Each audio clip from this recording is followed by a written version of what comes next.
Thiès TV, la première scène thiessoise.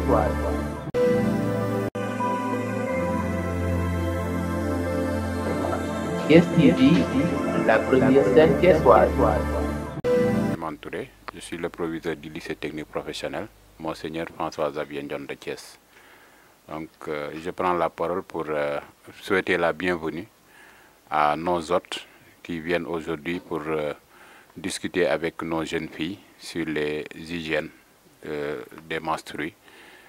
C'est un thème très important pour moi parce que ça permet aujourd'hui d'aller vers l'hygiène et la sécurité pour nos élèves. Et si l'élève a une hygiène et une sécurité, ça peut lui permettre de rehausser ses résultats. Donc c'est une occasion pour moi également de remercier la cellule genre à travers Madame Ba et Madame Sey, ainsi que notre infirmière Seynabou, qui est très dynamique également. Donc Madame Soumaré et Madame Camara, on vous souhaite la bienvenue et je vous souhaite aussi une belle activité. Sachez que je serai toujours là, comme je l'ai dit à la cellule genre ce matin, pour appuyer toute action que la cellule genre aura à faire dans ce lycée. Je l'ai toujours fait et je continuerai à le faire. En tout cas, je vous souhaite la bienvenue. Merci beaucoup. Bonjour à toutes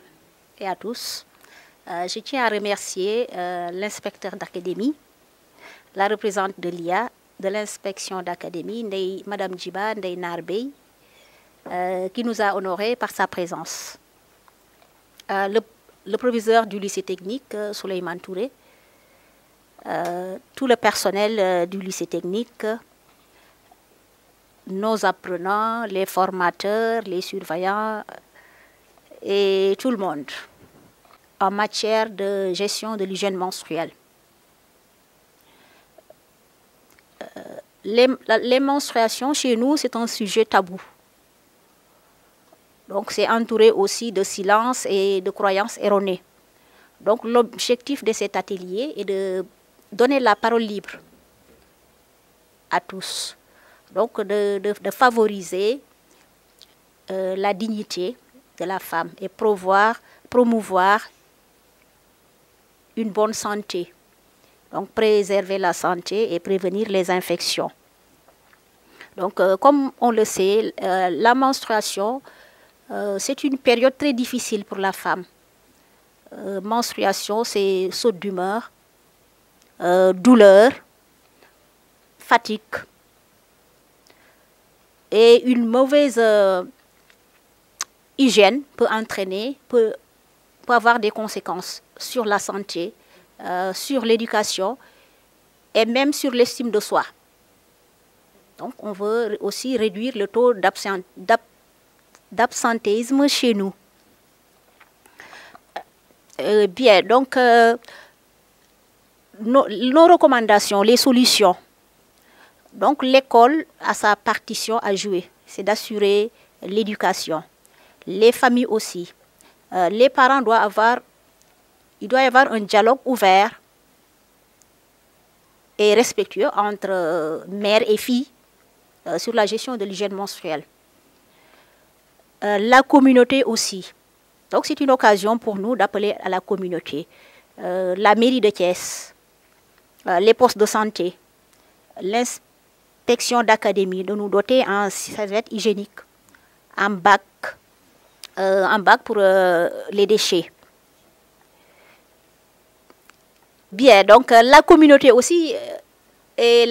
les familles doivent soutenir parce que c'est une période très difficile. Donc la communauté doit agir. Donc soutien, action et dialogue. Et pour terminer,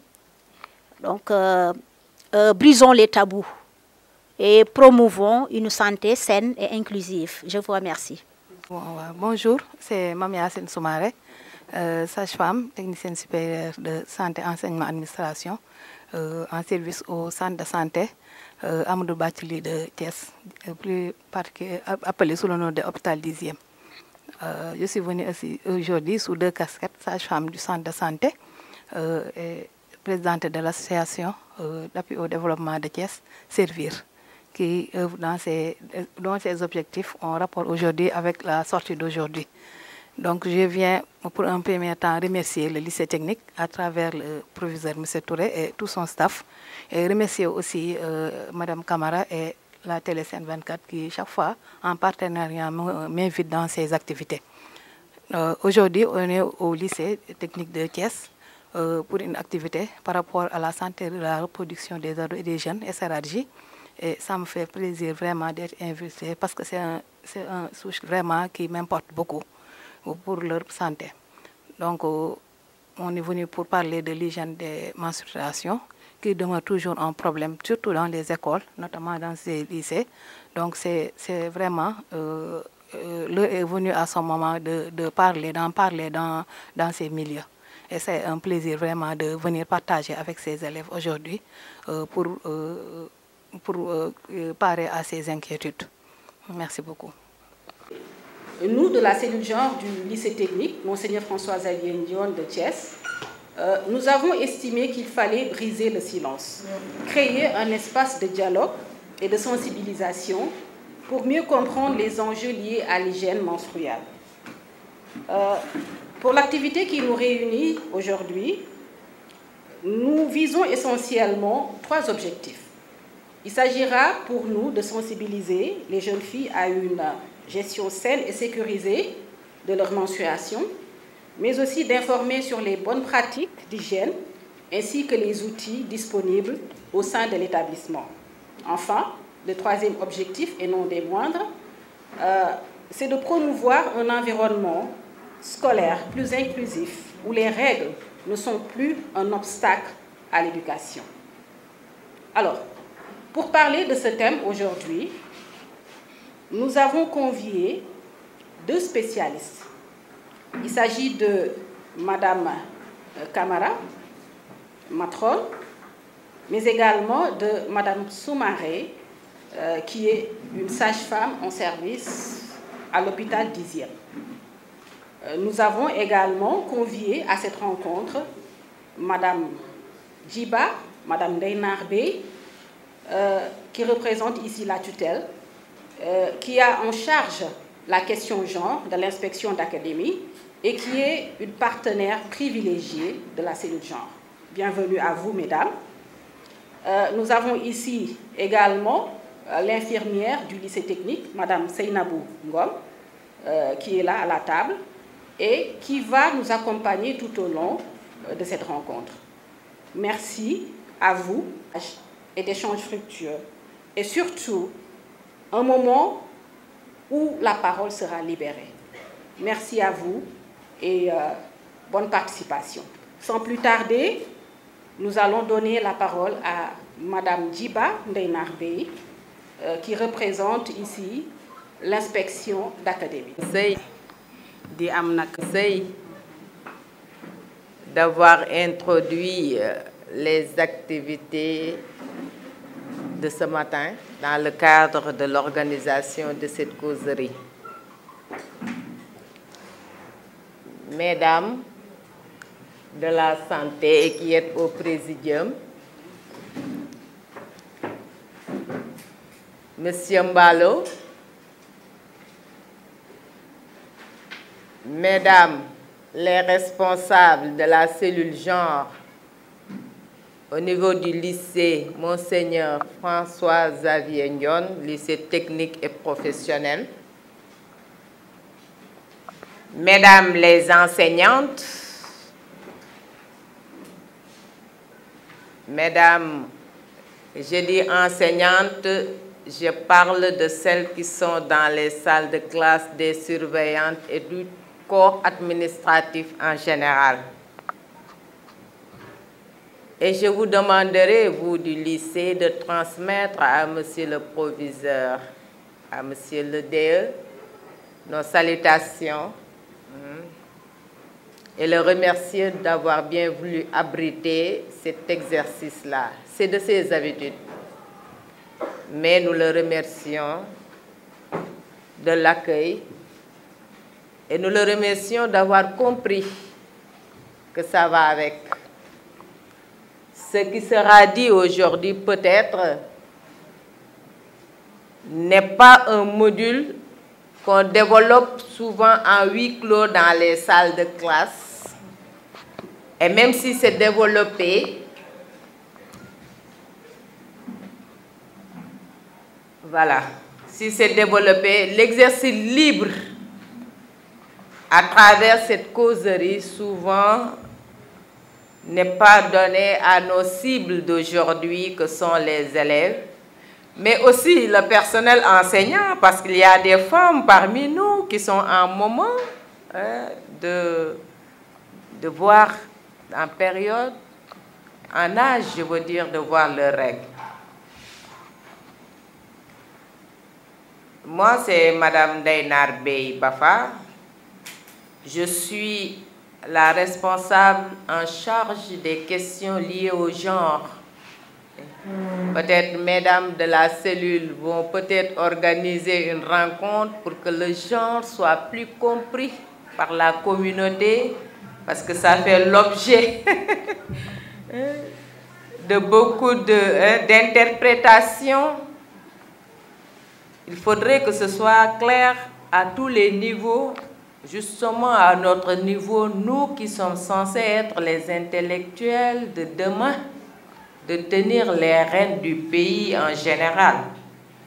Il faut que ces questions-là soient plus claires à notre niveau, et connaissant le dynamisme des vaillantes dames qui sont là au niveau du lycée, je crois que ça ne manquerait pas qu'on nous appelle pour nous demander davantage d'en parler. Mais féliciter par rapport au choix de la thématique. C'est une thématique qui essentiellement intéresse nos enfants en âge d'adolescence. Et souvent, et c'est regrettable souvent, c'est regrettable de le dire, nous avons vu un peu la démission des parents par rapport à cette communication, ce link qui doit nous lier, nos enfants et nous, en termes de prévention. Parce qu'on ne doit pas attendre cet âge. Je n'anticipe pas sur la communication, j'espère. Alors, cet âge ne doit pas être attendu pour prévenir la petite fille devenue adolescente qui sera femme de cette période extrêmement importante dans notre vie. J'ai bien aimé le premier point qui a été annoncé par Madame Sey. Il faut briser le silence. Il faut lever le voile qui entoure toutes ces questions relatives justement au sexe et qu'on devrait maîtriser pour nous éviter certains problèmes, certaines difficultés, surtout quand on est en période de scolarité, quand on est dans les classes, quand on est à l'école. Je crois que, et ça c'est un phénomène mondial, hein, ce n'est pas seulement spécifique au Sénégal, parce que nous dit-on qu'en Afrique subsaharienne, il y a au moins une perte de temps de 20% par rapport à l'emploi, à l'agenda scolaire. La fille peut perdre 20% du temps de travail lié à ces questions de menstrues. Ça veut dire quoi? Ça peut être motif de renvoi ou motif de redoublement. Quand on vous dit que plus de 800 millions de femmes voient leurs règles à travers le monde, mais c'est un problème mondial. Et ce problème, il faut le prendre au sérieux et le gérer, justement. Je crois que c'est tout l'objet de la rencontre de ce matin. Au nom de Monsieur l'inspecteur d'académie, qui vous envoie ses encouragements et ses félicitations. Je crois qu'on peut valablement démarrer cette journée de sensibilisation, d'information, mais aussi de prise de décision et d'engagement, parce que nous n'allons pas nous limiter à la situation diagnostique. Il faudrait qu'au sortir, au terme de cette rencontre-là, mais que des engagements soient pris pour un suivi, pour qu'il y ait un impact de tout ce qu'on est en train de faire. Sinon, ce sera une rencontre de plus, n'est-ce pas? Donc la différence devrait peut-être pouvoir se mesurer à ce niveau, voire au niveau du lycée Monseigneur François-Xavier Ndione, qu'est-ce qui a été retenu des conclusions de cette rencontre et comment les mettre en œuvre justement pour que les filles puissent en bénéficier. Merci beaucoup. Donc, je... di am nak contenté ak mbégte ci ñëw bi ma ñëw fii tey en tant que matrone ci poste de santé Silema, en tant que relais communautaire, en tant que yaayu xale yi bàjjanu xale yi macha allah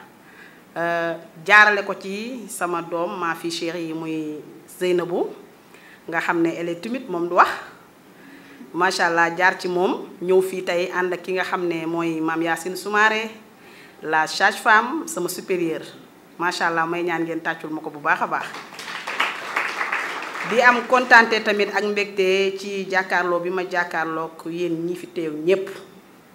bu ma sañoon damay jaar ku nekk ci turam ak santam mais comme gan laa fi loolu moo tax damay bañ a juum di kontaan tamit ci sama sœur bi ma feggool muy madame Diba macha allah nga xam ne boobu ba tey maa ngi rêvé toog ak moom te yàlla dogal ko ndax c'est une grande dame damay dégg turam une dame de valeur ma ciy bég loolu tamit macha allah tey nag ku ne xam na li ñu fi dajale vraiment li ñu fi dajale di lu am solo surtout ma ci ñi ma jàkkaarlool xale yi ñuy sama njaboot man ku ma xam maak jeune fille ak garçon yi maanaam xale yi ñi nga xamante ni dañoo toll ci njagamaar maanaam 18 ans jëm kaw ndax dama bari lu may waxtaan ak ñoom bari lu may feggoog ñoom maanaam mën naa ni man ñooy samay xarit parce que à tout moment ñoom lay communiquer dañ may woo di ma laaj ma leen di wax bu ñu ma laajee loo xam ne xaw ma ko ma laaj ko sama supérieur mu wax ma wax leen ndax ñeme nañ ma te man tamit ibil naa leen sama bopp ma ci sant yàlla bu baax a baax a baax tey nag thème bi di lu am solo muy serviette hygiénique bi nga xamante ne nii yéen ak moom yéen a dëkk yéen ak moom yéen a nekk tey sunu sœur sama maîtresse muy Mame Yacine Soumaré di ci waxtaanee yéen ci waxtaan bu yaatu vraiment may am contenté tamit ci ñëw bi parce que sama supérieur muy madame Sall l'ICP chef de poste bu Silema moo ma fi yabal comme d'habitude ni ma yabalee fépp mais di beral remerciement di beral ngërëm sama doom ji di Seynabou vraiment ci liggéey bu rafet bi muy liggéey ak nii ko yàlla bindee yar gi ak dal gi jàpp naa ne yéen ñi nekk ak moom gën ngeen ma koo xam sax nag vraiment kon ma koy jaajëfal di ko remercier vraiment di ko wax ni suñu fierté la kontaan naa ci nii mu mel wax dëgg yàlla tey nag may ñaan xale yi ngeen déglu bu baax a baax ndax li ñuy waxtaanee yéen am na solo ba ku ci nekk boo fi jógee yóbbaale njariñ mu jariñ la bu loolu weesoo bu ma joxee madame Soumaré kàddu gi mu développé thème bi def waxtaan bi ba ca kanam bu ñu jógee ci loolu man dinaa ñëw ci divers bi am na solo ma jàkkaarloo yéen waxtaan ak yéen en tant que yaay ci li nga xamante ni nii wax nañ ko fi léegi muy sujet tabou olof di ko wax kàddu yoo xam ne jàpp nga ni waroo koo waxtaanee ak ki nga ko war a waxtaaneel sujet tabou ci ñun ak yéen ñi warul am suñu diggante ak suñu yaay wala suñu mag ndax nit ku nekk am nga koo xam ne moom nga war a mën a waxtaanal te nit ku nekk nag am na loo xam ne ci yow boo ko dencee da lay indil loraange boo ko waxee dina la indil njariñ parce que di nga ci jëlee ko ki nga war a waxtaanal ba waxee ak moom dina la wax loo xam ne di nga xam fi ngay taxaw kon yaakaar naa ne loolu am na njariñ kon nag ñuy ñaan yàlla lépp loo xam ne wax nañ ko fi tey rek muy xam-xam muy lu leer loo xam ne dina dugg seen bopp yi ngeen mën koo dégg jëfee ko tamit parce que am na solo déglu ba mu jeex nga dem pare ci loolu amul sens da ngay déglu jële ci njariñ jëfe ko suñu borom dimbali la kon ma bàyyi madame Soumaré mu développé thème bi ñu dem ba ci kanam bu ñuy waaj a jeexal dinaa ñëw ci divers incha allahu rabbi merci. di nuyu suñu le corps professeur du lycée jaarale ko ci professeur monsieur Touré ñu nuyu ñëpp di am contenté ci dalal bi ngeen ñu dalal tey ci lycée bi. di ñëw comme nuñ ko waxee peut-être dañ ma prendre au dépourvu pour présenter une présentation préparée ko mais dañ koy def en communication feedback en général communication ñuy def ci santé de la reproduction des ados et des jeunes day am feedback en général les réponses viennent des élèves des jeunes léegi noonu lañ koy defee duñ toog nii rek comme benn genre conférence ñëpp di toog di déglu mais su doon sama sago day def feedback le problème va venir des élèves et les résultats les solutions vont venir des élèves parce que comme nu ma ko sama présidente sama professeur cher professeur laa koy wax Tanaar chaque fois ñu ngi koy topp ñu ngi ànd ak moom ci sortie wam yi moom rek mun na développer thème bi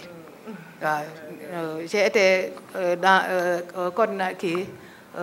responsable cellule genre PF au district sanitaire de Pout récemment laa dellu ci Thiès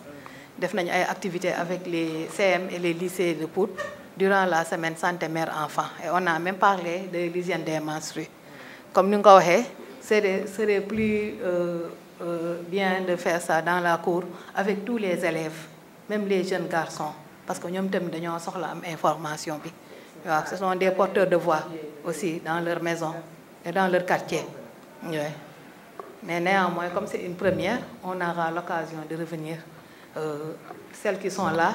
elles seront aussi les ambassadrices qui vont divulguer ce qu'on a appris aujourd'hui ici. Merci. Comme hygiène mensuelle, on peut commencer pour ne pas perdre du temps, c'est vendredi. Et on est à la veille de la Pâques aussi, des fêtes de Pâques. On va aller rapidement. Hygiène mensuelle, pour situation de communication, pourquoi hygiène mensuelle? Maintenant, c'est les élèves qui vont répondre. Pourquoi hygiène mensuelle? Lan moo ñu tax ba ñu ñëw ba ñuy wax hygiène mensuelle? C'est venu de quoi?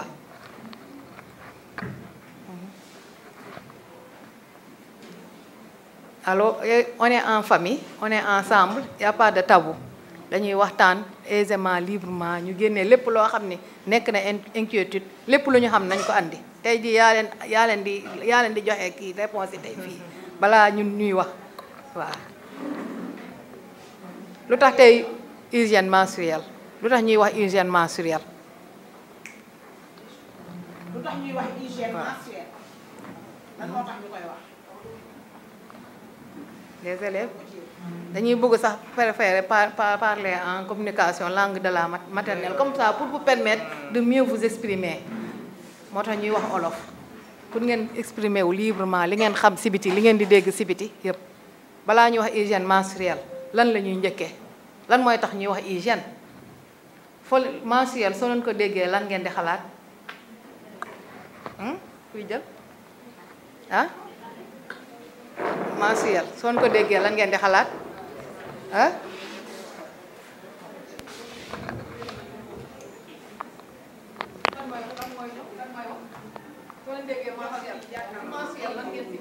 oui mademoiselle allez-y.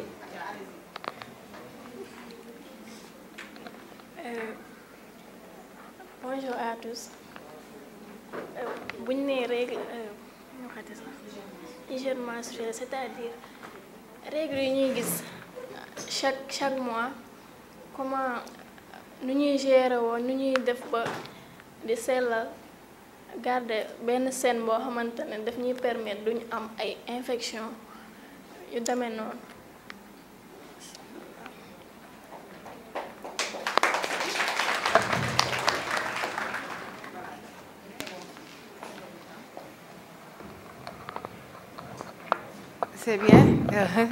C'est bien, félicitations. Donc, si nous avons hygiène mensuelle, on parle d'hygiène, mais mensuelle, ce que nous mensuelle, c'est les règles. C'est les règles. Si nous avons mensuelle, c'est les règles. Règles, que les gens, si vous savez, day gis règle. Day gis règle, chaque mois, war na ko gis. Chaque mois, war na ko gis. Gis règle, du ñëw rek gis règle dem noonu, mais dafa ànd ak loo xam ni da ngay aar sa bopp pour éviter comme ni nga ko waxee ay infection dafa am nooy toppatooree sa bopp parce que c'est de loo xam ne luy génn sa yaram la war nga ko toppatoor war nga si am sutura vraiment ba dara leneen beneen looraange du la si dal du le mot hygiène pendant les règles et chaque mois que ça vient donc chaque mois war nañu préparer wu pour toppatoo suñu bopp ba mu gën a set bien que dañuy toppatoo suñu bopp avant hygiène avant les règles hygiène boobu day avant les règles mais pendant les règles yëpp y a une autre façon aussi nga toppatoo sa bopp topp sa hygiène pour éviter yenn problème parce que ne si point boobu dafa am loo si yokk balaa ñuy demaat si beneen point ak mère lu ci chaque weer da nga koy gis comme weer bu nekk da nga koy gis nag kon loolu daa war a doon loo xam ne warulaa bett da nga koy waajal ci waajal boobu lay waxtaan ak yéen ndax waajal bi weesuwul di nga am serviette hygiénique ak bu mënti doon di nga am serviette hygiénique warula bett da nga ko war a sóoraale à tout moment te doon na loo xamante ni tamit da nga koy fàggoo waroo xëy rek aw yoon bi te mu leer la ni yow xëy na toll nga ci période bi nga dem te sóoraale woo ko mën na laa indil ay gàllankoor foofu lay waxee ak yéen leer na voilà. tenir olof laa wax sax dañuy hygiène bu ñu war a am set bu ñu war a am pendant ñuy gis suñu règle période des règles ça dure entre 1 ba 5 jours au plus waaw période boobu vraiment dañuy bien que dañu am hygiène avant les règles mais bii dañuy gën a accès parce que dafa am yu ñuy utiliser dañuy utiliser mooy serviette hygiénique yi ñuy wax dañ koy utiliser serviette hygiénique yooyu dafa am nu ñu koy entretenir doo jël benn protège serviette hygiénique jël ko pendant plus de 24 heures bàyyi ko sa bopp day andi ay loraange yooyu après dinañ si ñëw da nga war a set si sa bopp da nga war a sangu sa slip da nga koy changer chaque fois soo changer tampon da nga war a changer sa slip mais doo jël tampon bi rek jël sànni après jëlaat slip te tampon yi dafa am nu ñu koy entretenir soo ko jëlee teg ko soo gisee flux bi bëri na nga changer mën nga changer ba 3 à 4 fois par jour selon flux sanguin bi lu muy ñëwee si règle yi mais chaque fois bul bàyyi mu déborder parce que déborder boobu sax mën na andi ñàkk sutura foo dem rek nga def tache foo romb nga gis ñu ngi tache ñi nga xam ne yaa ngi si règle parce que règle dafa war a am menstrué da nga war dafa ànd ak sutura moo tax da ngeen war a préparer bu baax su dee flux dafa bëre dee leen gàddu seen tampon yu bëri di koy gànnaay su fekkee da ngeen di ñëw école ngeen ranger ko bien en sécurité si foo xam ne da ngeen koy dugal foo xam ne dafay set benn germe di si dugg ngeen ranger ko si sutura ngeen dem fi ngeen war a changer seen toilette ngeen changer fa nettoyer ko ba mu set def ko si benn sachet boo xam ne mooy seen sachet bi ngeen koy conserver lu ma saat ko si sutura dem sànni ko si poubelle bi mais gis nañ ñoo xam ne dañuy jël seen ay serviette di ko sànni si biir douche bi day boucher loolu c'est déconseillé parce que am na yeneen éléments yu muy àndal yoo xam ne du décomposé wu donc day fatt fos yi soo yore sa tampon yore ay tampon yu doy yore sa slip beeg tampon bi da ngay changer soo paree fóot slip bi ba mu set weer ko si naaj wala passé ko mais même slip bi mënul jël plusieurs tampons wala muy def toute une journée si yow raxasu ba set ndox rek baax na pour raxasu wala saabu ordinaire boo xam ne amul parfum amul huile amul alcool saabu ordinaire yi ñuy yer 100 francs 125 mën ngeen ko utiliser di ko laabu wee si kaw ba mu set mais bu leen utiliser ay liquide yoo xam ni dañ koy jaay si pharmacie wala ay liquide yoo xam ne dañ koy prescrire yooyu c'est déconseillé yooyu tant que bindaluñ leen ko waru leen ko utiliser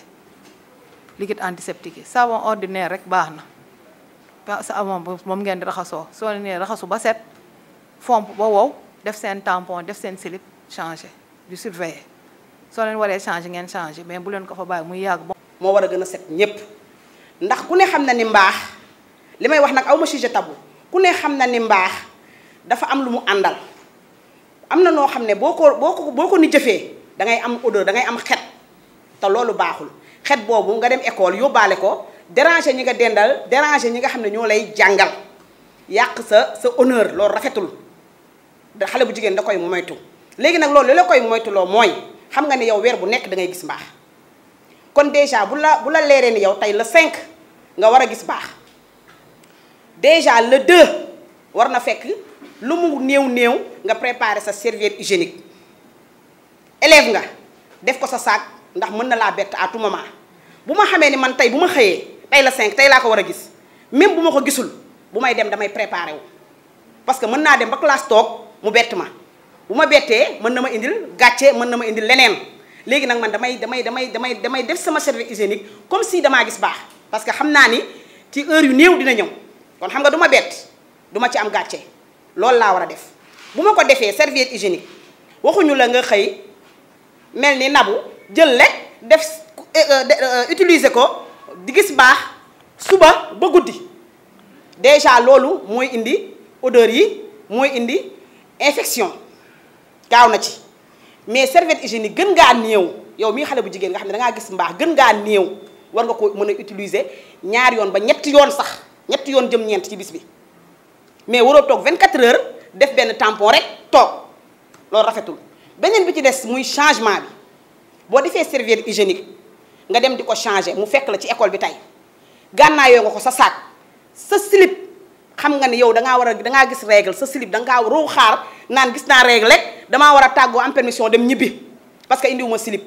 non parce que tàggoo dem boobu mën na la indil absence mën na la indil redoubler mën na la indil leneen ak leneen te fekk na yow ñàkk a jàng tegu la ko loolu moo la ko teg mais nga sóor ko yow préparé balaa dara di la jot jëlal sa slip ak sa serviette nga def ko sa saak bu la dabee nga utiliser ko bu fekkee dangaa ñëw école war a changer nga dem ci toilette bi kenn fekku la fa boo demee ci toilette bi yóbbaale nga sa slip yóbbaale nga sa serviette nga changer waaye léegi changement boobu nan lañ koy defee da ngay gis yenn saa yi ñoo xam ne dañuy ñëw changer dindi rek def ci sachet bi takk génn yam ci poubelle bi ngay njëkk a jot ni fa patax sànni wala nga génn sànni ci mbedd mi waaw loolu moo amoon parce que tubaab yi sax noonu la ñuy doxalee dañuy jël rek def sachet sànni mais ñun ay africain lañ ay nit ñu ñuul lañ ah dafa am pratique boo xam dafa am loo xam ne dafa ànd ak suñu jamono muy ku ne xam ne école yi gis ngeen ay raba fay am ak ay nit di daanoog ay jinneeg ay lu ne te yu mel noonu mën nañ cee jaar dañ ne la boo dindee serviette bi nga teg ko ci suuf wax utiliser too ko boo ko tegee ci suuf sotti ndox yaa ngi ci toilette bi boo sottee ndox day trempé wu saa bi dem nga jël serviette bi bës def ci sa doo ko seexlu parce que nit du seexlu boppam da ngay jël serviette bi nga bës ko trempé ko bës ko saa bi dañ tuuru nga jël serviette bi def ko ci sachet bi takk boo génnee laa def ci poubelle bi ndax kenn du ñëw xool gis sa sang sa deret du dem fenn kon kuy ñëw pour def lu bon jinne yeeg rab yi ñuy wax yow du am fu mu la jaar ñu sóoraale loolu te bàyyi serviette yi ñuy jël rek yenn saa yi nga dox ci mbedd ba ci yàgg gis bu ne baa nga tege ci mbedd bi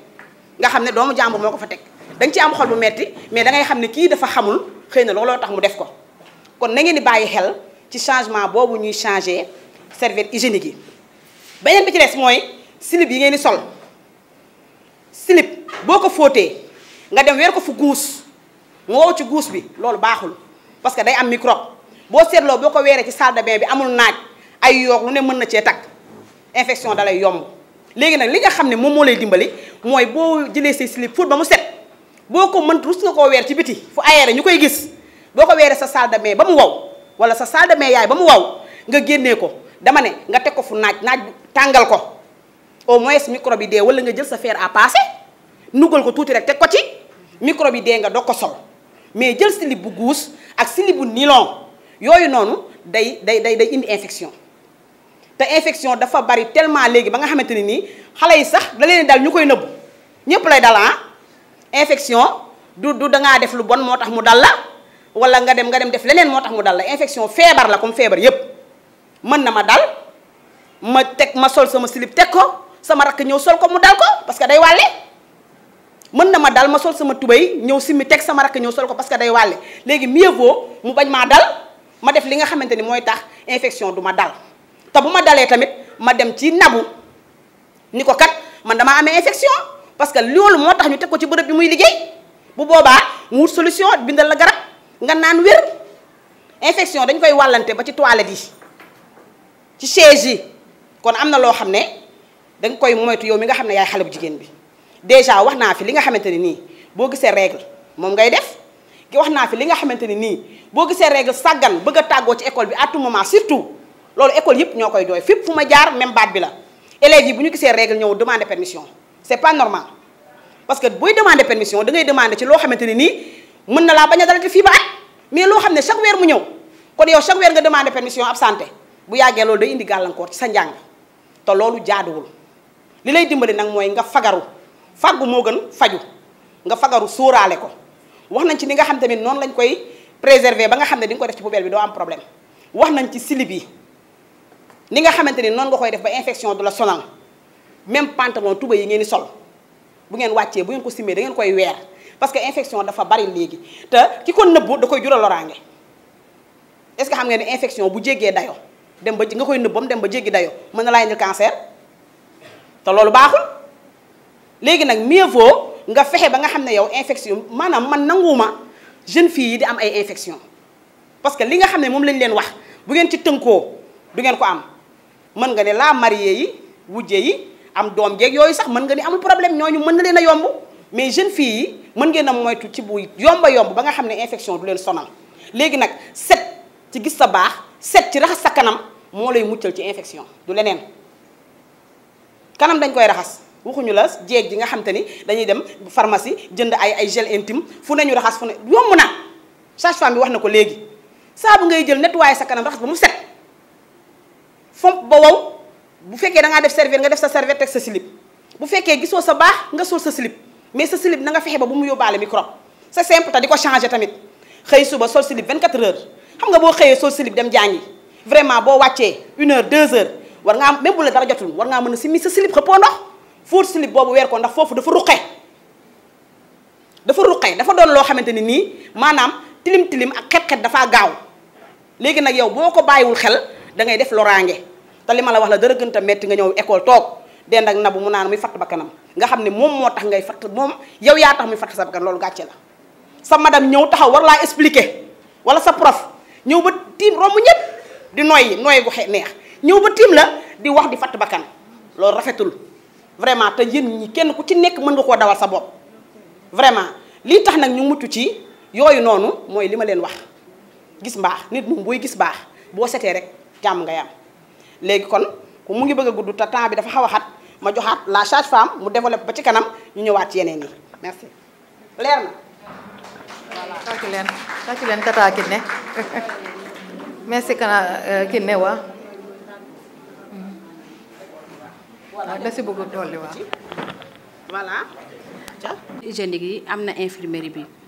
mais newuma leen serviette hygiénique am na ci biir infirmerie bi par force dama lay jox kii c'est 2 serviettes 2 feuilles ma jox la ko ak slip man awuma slip ci infirmerie bi te di leen di wax ku gis mbaax new ne feebar la ñëppay gis mbaax des fois da ngeen di ñëw sama bureau ne ma madame dama indisposé ndax mën naa ñibbi ma ne ko pourtant man mii di wax ak yow dama nekk ci règle te man du ma ñibbi damay obligé toog consulter leen te ma ne leen gis règle taxul yow ne da ngay ñibbi wala doo def EPS au contraire soo defee EPS day faciliter règle yi ñëw normal à chaque fois da ngeen di gis règle ne man madame damay ñibbi mënumaa def EPS madame su ne non mënuma leen jox billet pour nga ñibbi nga ne madame bi dafa bon madame dafa réew loolu ngeen di wax à chaque fois madame l'infirmière dafa réew dafa bon parce que mayuma leen autorisation pour ñu ñibbi wala ñu bëri bañ a def EPS ñëw ne ma madame mënumaa def EPS parce que dama gis règle dama lay wax demal defi EPS parce que day faciliter sang bi di génn normalement à chaque fois loolu laa leen wax ngeen ne madame infirmière bi dafa réew dafa bon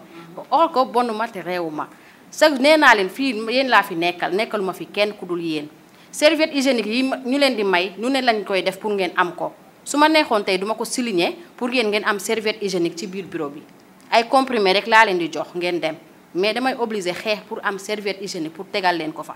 xanaa nit nag mën nga xam ne lii sama règle yi war na ñëw dans 2 jours dans 3 jours mën naa jël 3 feuilles dugal ko sama saak xool ne kii nii su ma ñëwee du ma bett même infirmière bi su ma mayee benn feuille dinaa jël boobu changé dans 2 heures ma dem changé waat mais mënuma jël paquet jox la ko yow nga dem dugal ko sa saak ñaata élèves ñoo fi nekk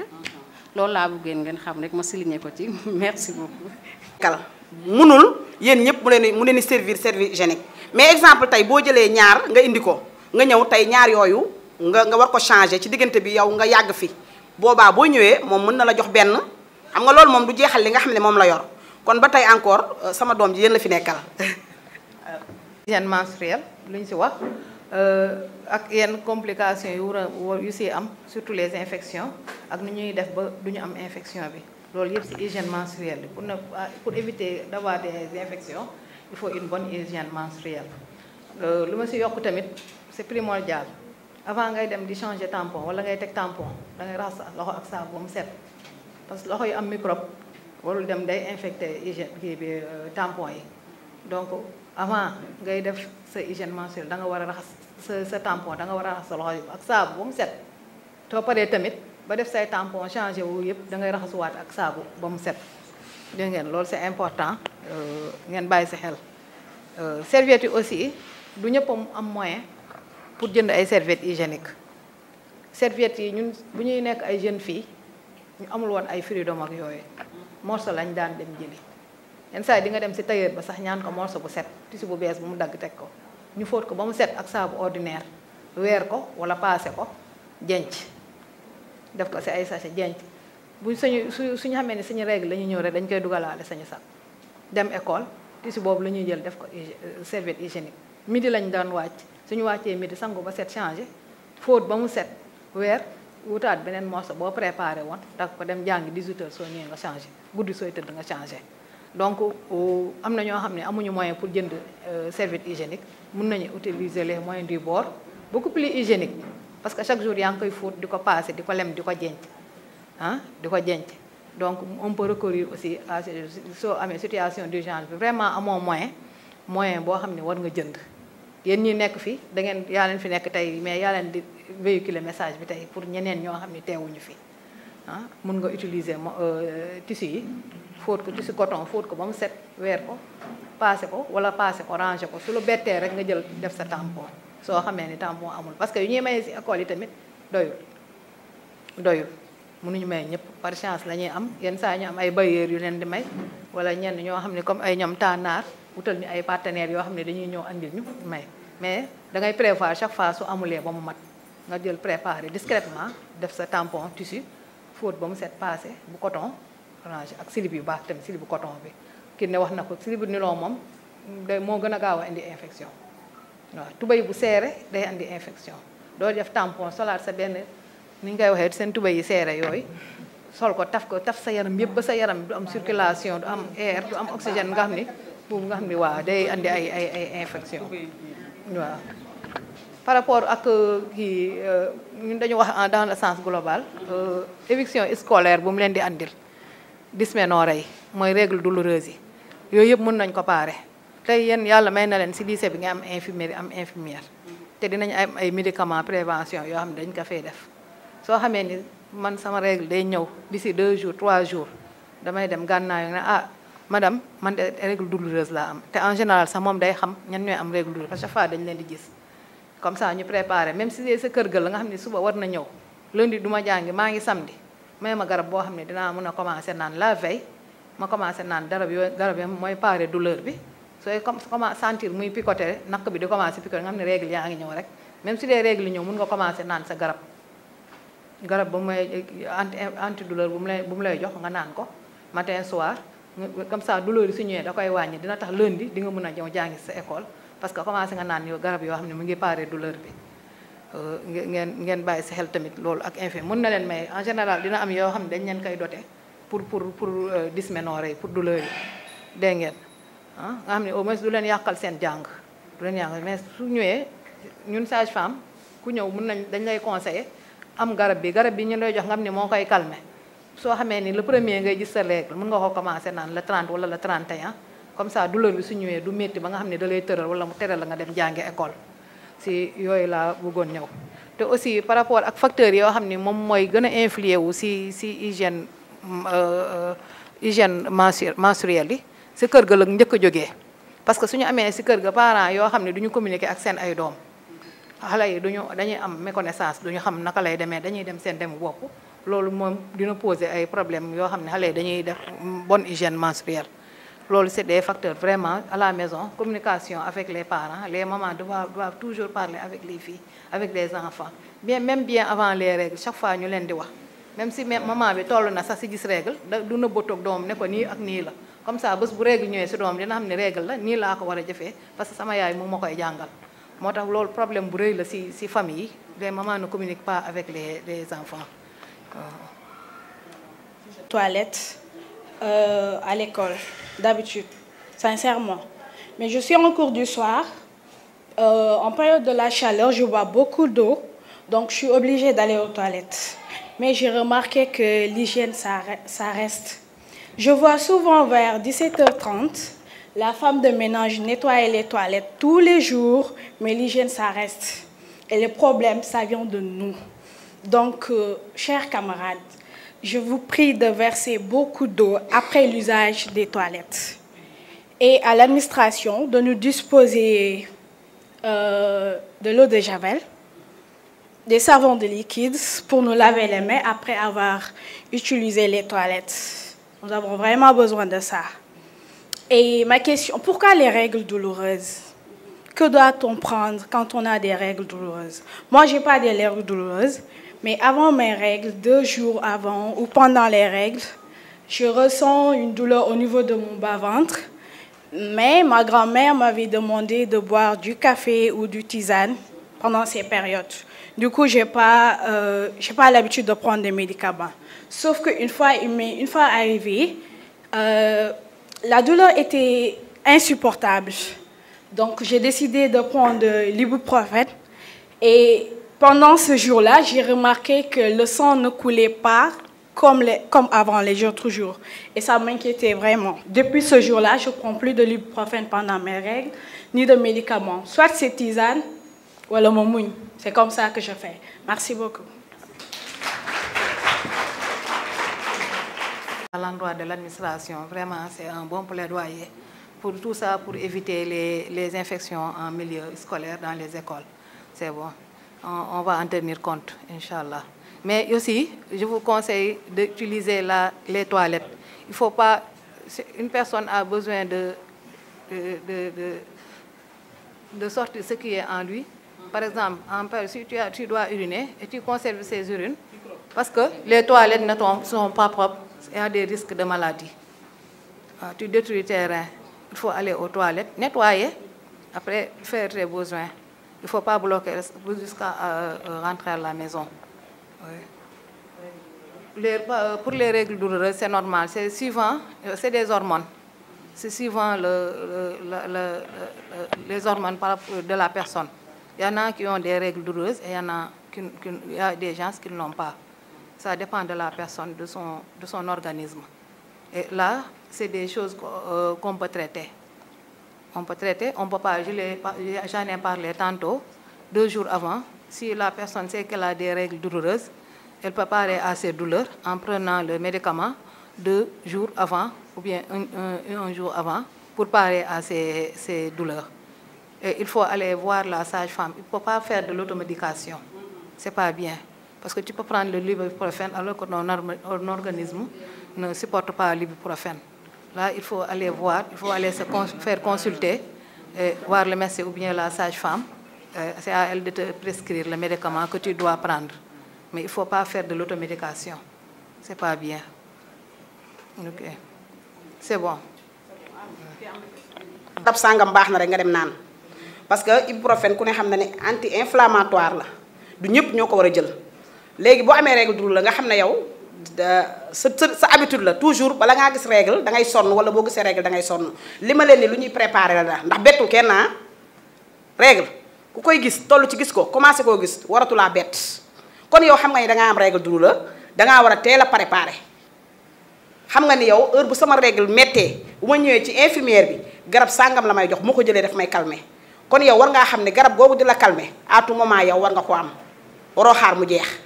beneen bi ci des mooy bu dee dalaa dal sonal la ba jéggi dayoo amul sama maam nee na amul sama yaay nee na demal ci sage-femme bi wala bu dee ci école bi nga dem ci infirmière bi moom dina la prescrire garab bi nga xam ne moom nga war a jël ndax tey jii yow nga am règle douloureuse nga am estomac bu bon boo xam ne yow xamoo ne am nga ko nga jël ibuprofène naan ko déjà waxuma la règle douloureuse mais da ngay boole ñaari feebar sa estomac bi dina éclater ba pare nga boole ko règle douloureuse nga gën a sonn kon nañ moytu loolu sama biir day métti damaa gis baax rek ñun la dama jëli garab sàngam nga naan maanaam naan lu tàng la sax d'accord naa ndax ku ne seetlu na ni boo dee gis règle muy metti boo naanee lu tàng da ngay sentir ni muy ñëwee xam nga loolu dafa baax parce que mu ngi génn lu tàng mën nga ko naan moo gën lu sedd mais mbirum garab moom boo ci duggee demal ñu bindal la ko seet la ba bindal la ko ba pare nga doog a jël garab googu naan ko leer na voilà merci. bëggoon poser question fii. Qu'on a dañu am infection quelles sont les choses à éviter parce que amoon na benn jour am ku ñëwoon suñu kër benn grand mu ne day jaay ay médicaments pour boo amee aménorrhée wala yooyu noonu parce que infection quelles sont les choses à éviter parce que amoon na benn jour am ku ñëwoon suñu kër benn grand mu ne day jaay ay médicaments pour boo amee aménorrhée wala yooyu noonu parce que su durée bi dalay indil kyste mu ne man mu proposé ma benn savon buy jar 10 000 francs mu ne ma su ma ko jëlul affaire mën na ma indil ay kyste ak am na beneen maladie bu mu waxoon tamit après ma expliqué ko sama maman mu ne ma après dina ci waxtaan ak tata Dié kii sage-femme bi nekk poste de santé Jaxaaw léegi ma bëggoon xam boo amee infection quels sont les signes te moom am nga ko. ay garab ay saabu moytu leen feebar hôpital la docteur a koy faj ah garab pharmacie la la bindalee nga dem jëndi pharmacie mais pharmacie mbedd yi il faut éviter c'est pas bien da leen di andil ay problème concept là pour rek bañ ko tudd ndax boo ko tuddee rek ñu ne ni mu ñàkkee teggin ni mu ñàkkee kersa te règle li ci baax lan la li ci baax mooy c'est un cadeau du ciel tey su ma gisul sama règle ci laa war a tiit parce que de la ménarche à la ménopause ménarche mooy première règle bi nga gis moom la ñuy tuddee ménarche su fekkee ni yow da nga toll période gis règle gisoo ko y a 3 facteurs qui l'expliquent soit tu es en état de grossesse te fi ngeen toll nii ñun xaaruñu ay grossesse si yéen parce que madame Ba madame Sey dañu bëgg ngeen woddu takk seen sër mais pour devenir plus tard ñu ñuy tudd ci dëkk bi ci teraanga waaye nga jox nopp sa waa classe bi dama laa nopp dama laa bëgg yaa ma gënal sama yaay yaa ma kii ak yaa ma gënaloo ko kenn génération bu ñëw mu wut ci ku ko gënal yaayam ku ko gënal baayam ku ko gënal ne vous laissez pas divertir woddu leen parce que li ñuy séentu ci yéen du ëmb yu teel yi du doom bu amul baay du ko nga xamante ni dañ koo trompé écoutez-moi bien règle dama ne soo ko gisul te war ci tollu ñetti facteur dal na la sama doom su ma waxul ak moom jiitu ci noppam mbedd mi jiitu ci noppam mais dama war a wax ak moom parce que la nature a horreur du vide soo leen waxul ak ñoom seen waa classe yi ñoo leen di wax ak ñoom te bu ñuy wax ak ñoom bu leen xam lan nañuy dugal seen nopp est-ce qu'elles sont assez informées est-ce qu'elles sont assez outillées pour pouvoir porter la communication et la bonne à leur père kon en tant que parent on est interpellé pour créer ce link-là communicationnel entre nos enfants et nous mais soo leen demee ba nekk ay magum jëmm seen yaay waxul ak moom da ngeen di def ne Aminata waaye yaay bu njëkk ba sax madame Camara yaay sax amul woon rôle boobu mais bàjjan moo amoon rôle boobu nga ñëw gis règle yaay man de dama am deret bu gis génn sa nañ dem sa kër bàjjan et ça arrivé dans nos coutumes et traditions que ñu teg sax inde ne la konteel c'est scientifiquement ça ne se démontre pas mais en général on dit que bëtu inde yi nga compté mooy jour yooyu ngay gis sa règle pour vous dire que dafa am benn symbolique bu ci nekk li nga xamante ni mooy déterminer sa yaram déterminer sa ëllëg parce que boo defee erreur ça te sera fatal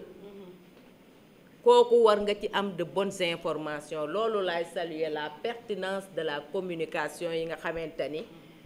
madame Sey madame Ba vous ne vous êtes pas trompé de cible vous avez fait appel aux personnes qu'il faut par rapport à la thématique waaye nag affaire règle aussi éducation nationale daf ko bàyyeewul santé rek am na lum ci xam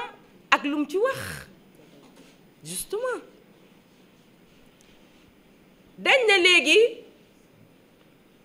j'ai bien aimé le speech de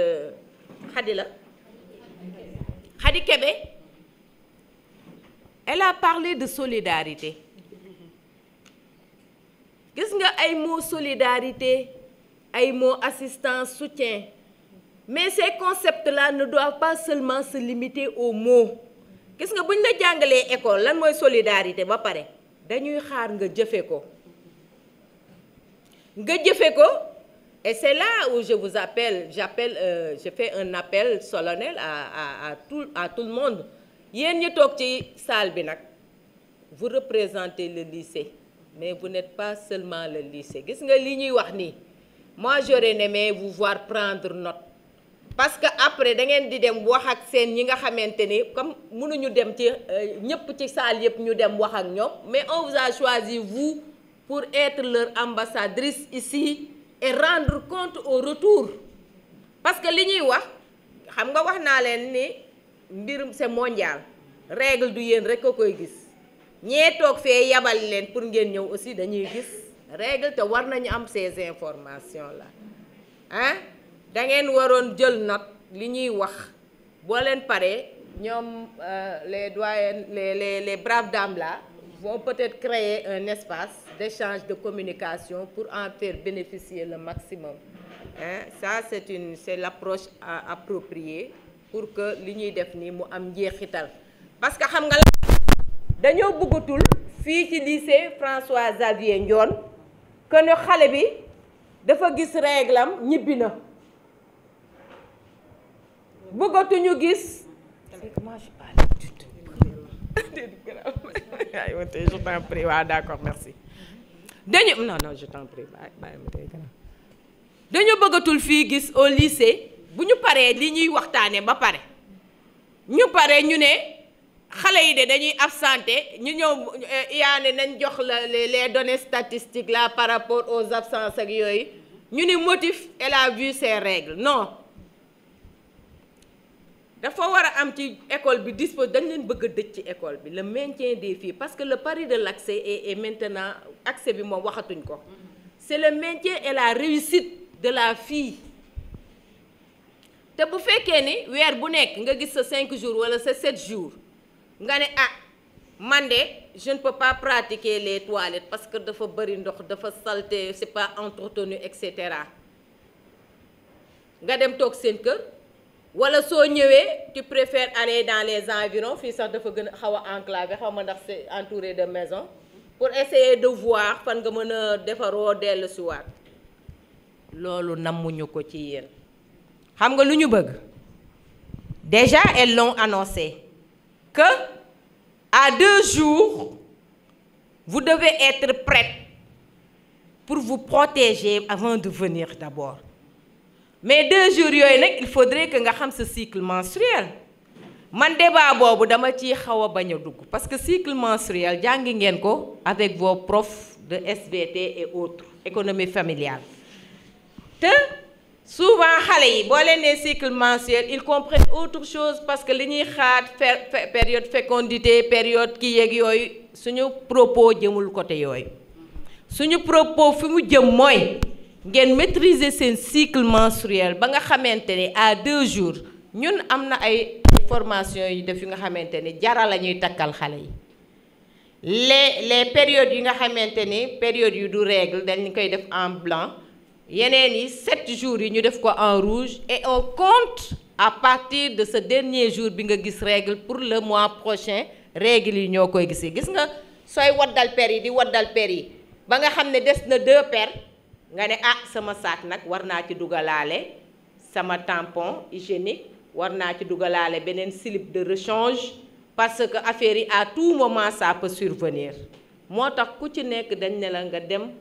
jéem a xool boo ko xamul nga interpeller les professeurs ñu expliquer leen ndax cycle ku nekk am nga sa cycle menstruel. Maintenant par rapport au tampon li ngeen wax nii dama ci ànd à 100%. Même lavage bi jigéen même nu muy raxasoo kanamam am na noo war a raxasoo ba nga xamante ni matière fécale bi du ñëw ci sa biir di indi infection booy raxasu da ngay raxasu jëmale suuf mais doo raxasu di ko jëmale ci kaw loolu xam naa ni du xaj ci causerie bi mais yéen peut-être da ngeen di organiser waat 2 journées yu nga xamante ni ce sera spécifiquement réservé à la gestion des menstrues. Parce que hygiène bi moment boobu dafa am importance gis nga le tampon les serviettes hygiéniques là mën na indi parce que durée bi nga koy bàyyi ci yow du matin au soir am na yoo xam ne plus parce que ñun dañuy def des formations partout et on la parole dañ koy fóot une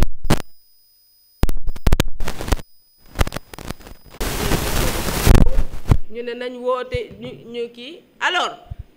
réflexion boobu li ma wax léegi ci maladie yi parce que ñun on n'est pas les seuls habitants de la terre yàlla daf ko jox ci alxuraan wax ko ci bible dañuy dañu am ay dëkkandoo am ñu nga xam ne dañu ànd ak ñoom ñooñu am na lu ñu soxla dañ na souvent dañu soxla deretu règle wala deretu wasin wala deretu téegal mooy ku ñu circonscrire ku ñu xarafal deret boobu dañ koy soxla mais nag boo leen offrir leen ko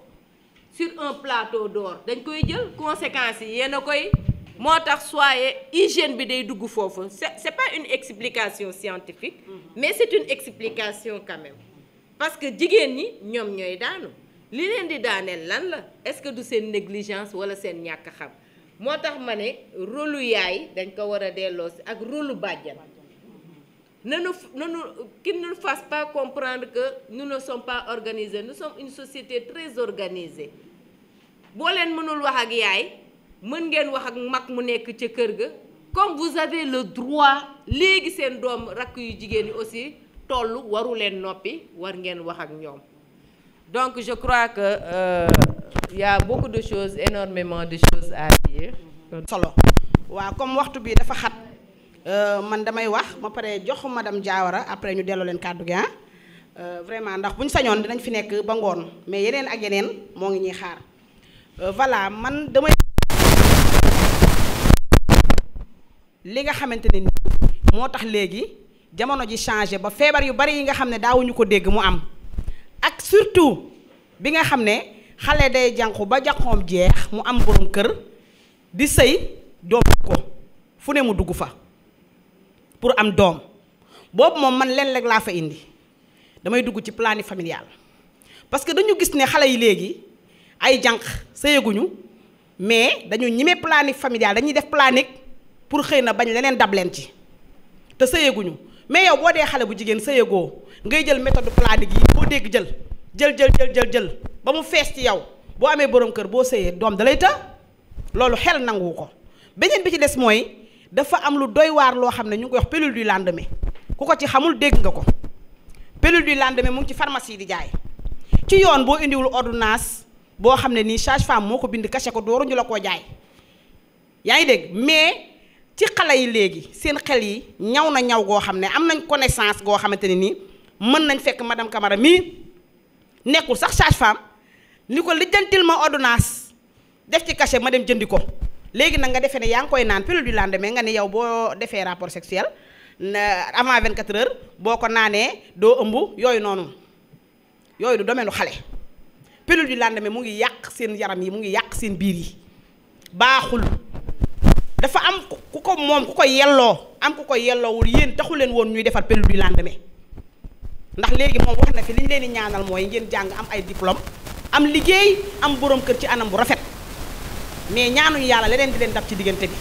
léegi nag loolu yow nga ñawum xel ba ne yow da ngay ñëw kar ko loo koy xel ma dem naa ne pilule du lendemain lu bon la lay jural encore une fois pilule du lendemain du pour yéen bàyyi leen xel bu baax li ma leen di wax gàllankoor yi mu ma toogoon tey di leen wax gàllankoor yi mu leen mën a jural 18 heures fi la ñuy fekk mais li am ba des pour mu gàtt ngeen xam ne pilule du lendemain waru leen koo jël méthode planning yii ngeen di jël xale yi waru leen koo jël planning familial du pour xale pour s'orienter njur la bu dee pour bañ a jur am na koo xam te ni kooku moo ko yelloo mais pas yéen encore une fois beneen bi ci des ma sœur wax na ko léegi man mi maa gën a am mbégte ak kontaante ci commencement ba laa ko wax ak fekkoo bi ma fekkoog moom am naa ci mbégte bu baax a baax maam Yacine moom macha allah sama maîtresse sama sage-femme sama xarit yàlla dogal na jotaay yu bari dañ koy bokk ba ci télé bii di Thiès TV may remercier Seydou mi au passage nga xam ne foofu tamit dama faa nekk di fa liggéey di def rubrique santé heure bu nekk bu ma soxlaa invité moom laay woo bu ma soxlaa koo xam ne tamit daf may gindi ndax nag du ma sage-femme pour mu leer mais Sénégal waxuma la sax ci Sénégal gépp jox nañ ma casquette sage-femme mais du ma sage-femme encore ASC matron la relais communautaire la damay wax ak xale yi damay gëstu te it sage-femme yi laay fréquenté loolu moo ma may lii ma mën tey ma di ko def mais ci fu leer laa koy teg ndax damay déggoo ak ñoom moo tax yenn saa yi bu ma toogee ci télé ñu jox ma casquette sage-femme man leen déedéet du ma sage-femme pour mu leer. léegi nag li nga xam ne maa ngi koy def ak ñëpp maa ngi koy def ak yéen maa ngi koy def ak ñëpp man sama numéro téléphone heure bu ne lañ may woo heure bu ñu ma wooyee damay wuyu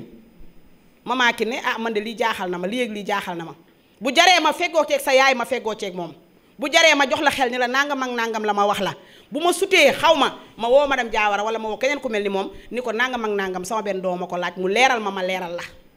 aw ma ci problème sama numéro téléphone dinaa ko fi bàyyi képp ku ma ci woo rek bëgg a xam wala bëgg koo toog waxtaanal ma sœur désormais boo amatee kenn koo xam ne soxla na conseil wala dara ba ma woowee dina ñëw ba ci man ndax man poste bi may liggéeyee lépp ci li may def mooy causerie waxtaan moo ëpp ci li nga xam ne moom laay def matron la salle d'accouchement laa nekk yaakaar naa ni yàgg naa fa depuis 2007 maa ngi poste santé Silma ba tey ji maa nga fa mais liñ ma gën a xamee mooy waxtaan ak xale yi waxtaan ak yaay yi waxtaan ak góor ñi man ñëpp laay waxal ci li nga xam te ni moom la ma yàlla may ma di ko gëstu kon encore une fois maa ngi am mbégte ak kontaante ci jàkkaarloo bi ma ñëw tey man maa ngi fi doog a ñëw li may wër Thiès yëpp lycée technique tey maa ngi fi doog a ñëw dama ko doon dégg rek ci li mu wax léegi bi mu naan rab yeeg jinne yi fii la daanu bi ëppee man li ma koy dégg fii du ma ko dégg fenn xale yi daanu nañ li ma koy dégg fii mosuma fee ñëw fii mais fii la ëppee ndax yéen déjà dafa aéré yéen ci àll bi fii tey jii mën nañ bu jëkk sëru jinne yeeg rab yi la woon kon déjà boo ñëwee nag yow puus leen ñëw dëkk daa am noo war a toogee daa am yoo war a éviter léegi nag yéen xale yi ngeen góorgóorlu ci hygiène bi ci serviette hygiénique yi ni ngeen koy utiliser ni ngeen koy sànnee góorgóorlu ci colin bi ndax ci àll bi ngeen ne dëkku jàmbur ngeen ñëw dëkk fii ku génn xool ko xam ne rab yeeg jinne yee fi dëkkoon dañoo ñëw puus leen ñëw kon nag bu ngeen puusee nit ci këram ñëw xam leen ni moo nga ca wet ga taxaw di leen xool sol leen lu yiw bàyyi jumbax aaw yeeg yu dang yeeg yu gàtt yi loolu dafa respecté maanaam boo xoolee jotaay bi xoolal presque ñëpp muuru man muuruwuma awma ko muuru mais damaa kontaan ci yéen ni ngeen muuroo vraiment rafet na ndaxte teggin dafa baax déjà man tey ji bu ma toogee di waxtaan ak yéen tey damaa freiné de wàññi naa lu bari boo ma jugé bu ci laay jaar mais yéen seen muuraay bu sell bi moo ma xaw a wàññi moo ma xaw a dañ lay respecté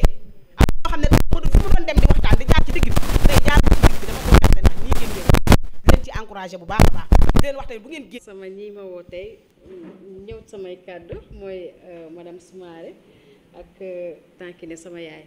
c'est la première fois nag ma gis madame Djiba waaw maa leen di remercier bu baax parce que gën ngeen a faciliter sama liggéey ci wàllum dysménorrhée ci wàllum serviette hygiénique yi maa leen di remercier bu baax a baax a baax xam nga ni li xëy na nekk dugg na seen bopp yi dinañ ko gën a kii jëfee daal maa leen di remercier bu baax madame Sey merci beaucoup madame kii maa leen di remercier bu baax a baax a baax merci.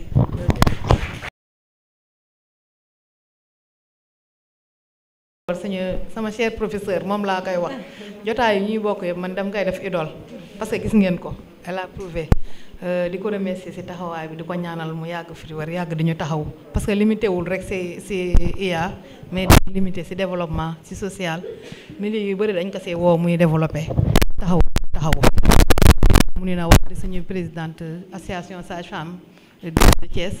mooy ku nekk ku jàmbaar aussi ku jàmbaar di ko nuyu di ko sargal amitié madame Mangane di remercier aussi ñu invité fii di ko remercier bu baax ki ne ci invitation bi te regretté wu ma ko ñëw amaat ay connaissances yu baax vraiment regretté wu ma ko di ne aussi je suis toujours là je suis au centre de santé 10e maa ngi aussi am association boo xam ne day œuvrer ci social ci lu ñu mën di nekk auprès de la population lycée bi lépp loo xam ne soxla nañu fi surtout ci consultation gratuite ci sensibilisation causerie avec les élèves suñu woowee rek ñun ñu ngi fii pour ñoom parce que bokk na comme ni ma ko waxoon sànq bokk na ci objectif de l'association di remercier ñëpp vraiment di ne xale yi aussi jox nañ leen benn bâton boo xam ne da ngeen koy tàllal lu ñu fi wax yépp ngeen def ko seen agenda di ko véhiculer au niveau de l'école ak seen milieu seen kër seen yaay yeeg yépp di leen encourager aussi ngeen gën a góorgóorlu gën a jàpp conseil ñu fi joxe yépp ngeen suivre ko surtout par rapport ak planification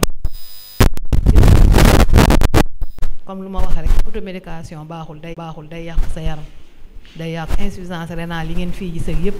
yooyu bokk na si dem jënd ay plante di naan xamoo dosage bi dem jënd ay garab yoo warul naan di ko naan loolu da ngay détruire sa organisme. Il faut éviter l'automédication, surtout la planification familiale, c'est pas bien. Il faut aller vers les personnes, les sages-femmes, les médecins, les infirmiers, demander avant, aller se faire consulter, de prescrire pour votre devenir de système santé. Merci de remercier vraiment. De remercier madame. De remercier IA. ci teewaayu madame Djiba Ndeye Nar Bey, représentante de la cellule genre, c'est la responsable de la cellule genre, donc de l'inspection d'académie, ak sunu kilifa le proviseur du lycée technique Souleymane Touré, ci ndigalam la ñuy waxee ak ci ndigalu IA. waaw di remercier tamit l'infirmière du lycée Seynabou Ngom, waaw moom moo facilité tey rencontre bi. bu ñu amee sunu thème proposé ko mu ne amul benn problème donc moom dina def démarche yëpp waaw te vraiment mat na waaw jàng nañ ci lu bëree bëri di remercier tamit sunuy apprenants parce que c'est pas évident heure bi de 8 heures nos horaires donc sont très difficiles donc compte tenu aussi de l'éloignement du lycée de 8 heures à presque 15 heures elles sont là attentives, très attentives même. Donc nous voulons remercier. De remercier vraiment tout le personnel du lycée technique. Sans exception. Aujourd'hui, la question de la présence des garçons. Nous avons démarré, madame, vous avez dit, c'est un sujet tabou. Quand on convoquait les élèves, j'ai demandé qu'on convoque les garçons. Mais même parmi des adultes, il y a eu des réactions. Ah, hygiène menstruelle à gour. Hygiène menstruelle à gour. Donc c'est ça la réaction. Tout à l'heure, je taquinais des garçons. Il y avait une dizaine de garçons là à côté. J'ai dit, mais entrez dans la salle. Ils m'ont demandé, mais madame, quel est le sujet? Je suis dit, surprise. Là. Après, il n'y a pas de problème, sujet. Je dis, non, M. Dioum, si vous avez convocation, le surveillant général, il a fait gour kessé. Dafa ne jigen ñi kessé nañ ñew mané len non pourtant man j'avais demandé na am garçon mais le garçon comme Ndeye Nar l'a dit góor googu mooy frère c'est le futur mari c'est le papa et il y a eu des témoignages amna ñoo xamné sen papa mo len di jëndal serviette hygiénique donc góor dafa wara comprendre sa jabar bu amé dom période bobu les règles c'est la douleur donc dang ko wara yërem c'est les sautes d'humeur. Donc on va comprendre, donc on va soutenir. Enfin, donc je ne sais pas pourquoi on n'a pas convoqué les garçons. Peut-être chez nous d'abord, c'est un sujet tabou, mais on aurait vraiment aimé la présence de ces garçons. Wow. Donc la prochaine fois, peut-être, personnellement, on va entrer dans les salles de classe, dans les salles de cours et les convaincre quand même de venir. Donc c'est pas un sujet tabou, il faut en parler. Wow. Donc on a parlé de l'hygiène menstruelle au quotidien. On a dit au quotidien l'hygiène mom dafa wara don au quotidien madame Soumaré wax nako c'est au quotidien slip doo ko dajale ba semaine bi nga koy fóot waaw xalé yi tay nak man yaay la tay damay wax en tant que yaay pas en tant que enseignante yaay ak enseignante sax slip dang koy fóot au quotidien nan dama yakamti dama am cours damay tardé slip kenn du ko dajale fóot len ko d'abord au quotidien waaw hygiène mom au quotidien la surtout bo gisee menstrué jigen tamit y a ce qu'on appelle la résilience. Da ngay supporter douleur parce que da gis règle rek waro ñew. Non, il faut cette capacité de supporter et jigen ngeen règle mo gëna sedd. Règle mo gëna sedd maternité. Donc il faut ngeen jang supporter. Il faut supporter quand même. Waaw, des recommandations. Les recommandations ñeppay jël engagement tay Ndeye Nar. Yeen élèves yi d'abord, il faut ngeen jël fi ay engagement. Ni doo leen ñibbeeti seen kër loolu la ñu liya fa wax fii léegi Ndeye Nar moo représenté inspection d'académie nee na bëggul gisati des absences parce que da ngeen gis baax yéen a jël engagement dee du amati waaw te noo leen di jëlee engagement tamit da ngeen di indaale serviette seen sac dee leen di def serviette ak slip bu leen di dem nabu wala sali naan ko ndax amoo fi slip dem ba ci infirmière di ko laaj ndax amu leen slip dee leen indaale slip di ko prévenir loolu engagement boobu fii yéen a koy jël léegi ni jël ngeen engagement ci kanamu Ndeye Nar parce que bu demee day rendre compte inspecteur d'académie waaw sunu message tamit Ndeye Nar da ngeen ñuy former ay championne former leen ñu ay championne en fabrication de serviettes hygiéniques waaw da ngeen ñu koy former fii ci lycée bi xale yi buñ ko xamee ñoom ñooy dem wax ko seeni morom seeni père waaw ngeen doté ñu tamit dotation en serviettes hygiéniques sax da ngeen koy def mais ngeen gën a dolli ak poste de santé yi aussi maa ngi leen koy wax ak borom rajo bi tamit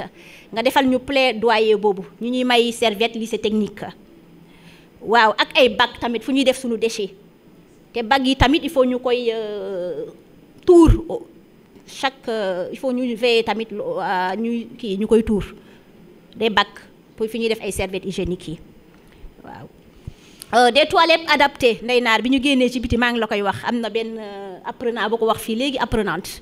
des toilettes adaptées avec du savon toilettes ci xale yi au moins na am savon na am liquide waaw na doon ay toilettes adaptées quand même ah waaw gestion de l'hygiène menstruelle loolu ñu ngi ciy interpeller surtout IA waaw mu jàppale ñu ci côté boobu defe naa loolu mooy sunu recommandation peut-être xale yi am lu ñu ciy dolli waaw ñu briser le silence quand même les filles il faut briser le silence bu leen wóolu seen copine seen yaay moo ëpp expérience balaa ngeen laaj madame Sey laaj leen seen yaay kenn du ko nëbb boo nëbbee sa yaay nga dem laaj koo xam ne xamu ci dara nga dem laaj ChatGPT wala internet mu dugal la fi nga xamut bàyyi leen ChatGPT te di laaj seen yaay ngeen di laaj yaay la ñuy laaj yaay moo xam lépp yaay la ñuy laaj moo ëpp expérience yaay ngay njëkk laaj balaa ngay génn di laaj sa copine da lay dugal léeg-léeg ci ay tooxu duuna li nga koy laaj xamu ci dara laaj leen seen yaay waaw brisons le silence vraiment waaw te ñu promouvoir vraiment une hygiène saine et inclusive je vous remercie.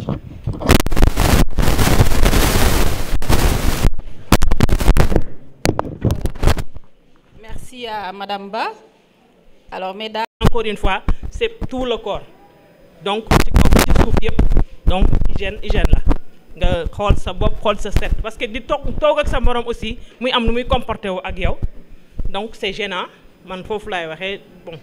suñu parents yi ñuy waxtaan ak suñu doom yi man chez moi j'ai pas de sujet tabou man je parle avec mes enfants waxtaan ak ñoom des fois dañu am complexe mais il faut insister nga xëcc leen ci benn sillage bi ba mën a am loo xam ni di nga mën a découvrir lu bari ci ñoom donc c'est ça ma contribution. Maintenant li ma ciy dolli tuuti nous sommes des musulmans après les règles vraiment am na xale yoo xam ni xamuñu ni après les règles il y a un bain boo xam ni war nañ ko mën a def balaa ñuy mën a julli am na xale yu ko xamul donc yooyu da ngeen di laajte ñu waxal leen ñu xamal leen ko y a des enfants yoo xam dañuy toog après les règles quelques jours après il m'arrive chez moi dama koy découvrir ci ay filles j'héberge beaucoup de filles chez moi dañuy ñëw ne man gis naa règle mais def naa yaakaar naa ni tey dafay ñëwaat setaguma ak affaire yi man je contrôle tout chez moi je contrôle damay xool le nombre de jours maximum yoo xam ne war nga gis règle je te dis su fekkee pare nga va prier demal nga sang def sa l'IA de Thiès les spécialistes, n'est-ce pas, qui ont présenté le thème aujourd'hui, les invités, les bénéficiaires du projet 1000 femmes et le personnel du lycée qui a répondu à notre invitation et surtout mention spéciale à nos apprenantes, n'est-ce pas, à nos filles. On se donne rendez-vous très prochainement. Nous avons pris bonne note des suggestions de Madame B, Madame Djiba, n'est-ce pas, pour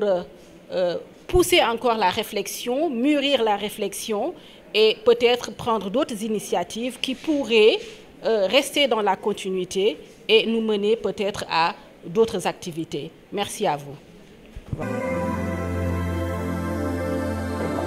Thiès TV, la première scène thiessoise.